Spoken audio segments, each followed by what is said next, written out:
The act of appreciation can turn the tide of one's mindset regarding themselves as well as the way they perceive those around them. Those who practice appreciation are often provided insight and see an improvement in emotional stability as well as personal relationships. In fact, I've experienced numerous of these myself. Whether it be a display of gratitude directed at someone else or acknowledging and taking pride in something you've accomplished for yourself, the mere act of appreciating is invaluable.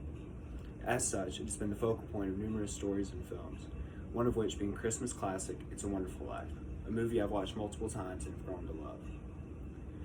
It's a Wonderful Life focuses heavily on the idea of valuing what you've done and been given. In the story, the main character, George Bailey, has repeatedly given up his dreams for the benefit of others.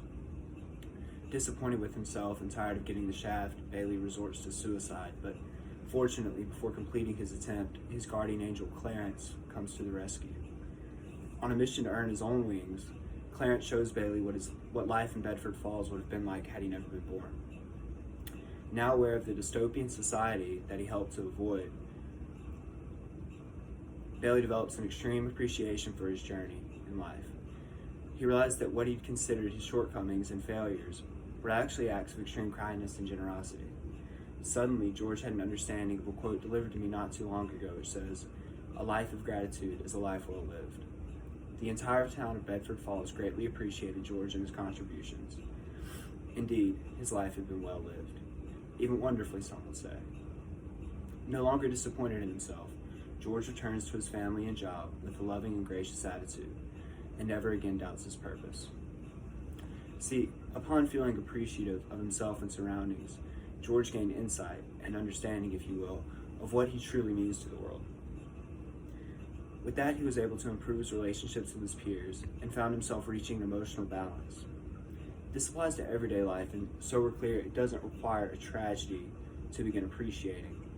You can start now, though near-death experiences are known to incite moments of revelation. Prior to the speech, I interviewed an uncle who requested to be cited anonymously in hopes of getting a first-hand account of the power of appreciation. 7 years ago, my uncle lost his job, wife, and almost his life over the course of a single summer. As I'm sure you can imagine, it would be rather difficult to feel gracious at all considering what he'd lost. When asked about his family's presence after the incident, he replied, "I took them for granted and they were all there." Simply put, but understood. He later explained that he was so caught up in his own troubles that he neglected to consider the lives and feelings of those who still cared. My uncle found appreciation, and with that, a will to live.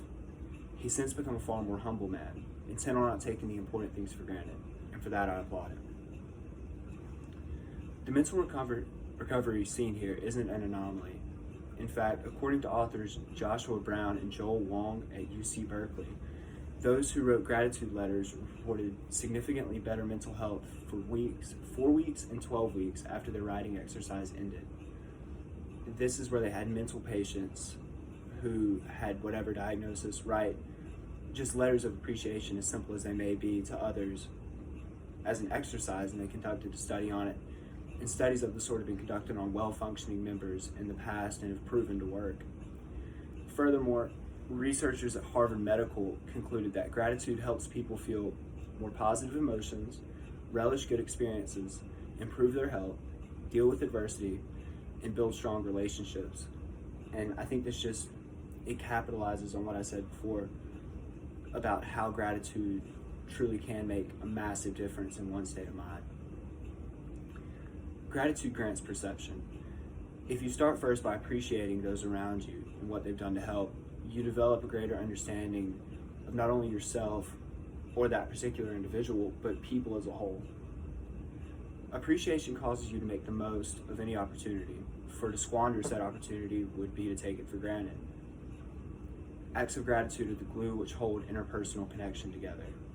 Without them, all interaction becomes a game of comparison, meaning that if you're constantly looking for what lies ahead, you'll consistently miss what lies in front of you, ultimately leading to disappointment.